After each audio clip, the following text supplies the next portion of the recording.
as the facts came out here.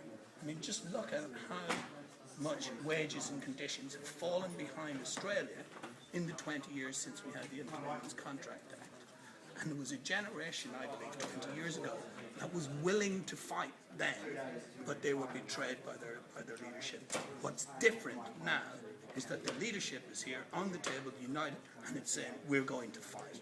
That this will not be the Employment Contracts Act of the new generation. That, you know, win or lose, we're going to fight. Are you confident you're going to be listened to?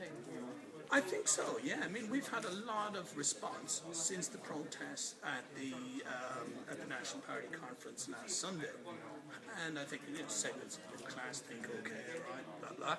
But a lot of people in the working class thought, at last, someone's going to stand up to this government.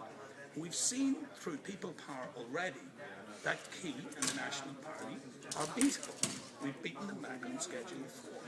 What we need to do is tap into the same kind of people power when it comes to workers' rights. And like was said today, this isn't just about, you know, the teenager who needs a job or, you know, the prisoner who needs bread coming out of prison. 400,000 Kiwis change their jobs every year. If 22% were sacked under the trial they're so happy about, that's 80 or 90,000 people who are going to be treated like gluttons. So this is a large amount of people that are going to be affected by these laws. That's the constituency that we're going to try and tap into. And finally, it seems your major struggle here tonight is the fact you have to get all the groups together, working in concert to go forward. What I thought was very good tonight, as well as the diversity of the different groups coming, was a relaxed, you know, people were relaxed that there'd be a diversity of tactics, right? And someone mentioned, I think it was the Springbok tour, how the people who wanted to pray and light candles, that was acceptable, right? The people who wanted to take over the TV studio or, you know, get involved in the direct action, that was fine too, to each their own. I think also in this movement, there will be different groups with different culture, you know, but we should respect that there be a diversity of tactics. Certainly what people don't want is limp speeches, you know, rhetoric that's not backed up with deed. And I think tonight's meeting, not only representing a triumvirate, if you like, of the strong private sector unions, and these are the heavy artillery of the working class. You couldn't say that this was just the radical socialists. I mean, these unions represent 100,000 workers, right, in the factories and in the warehouses, you know.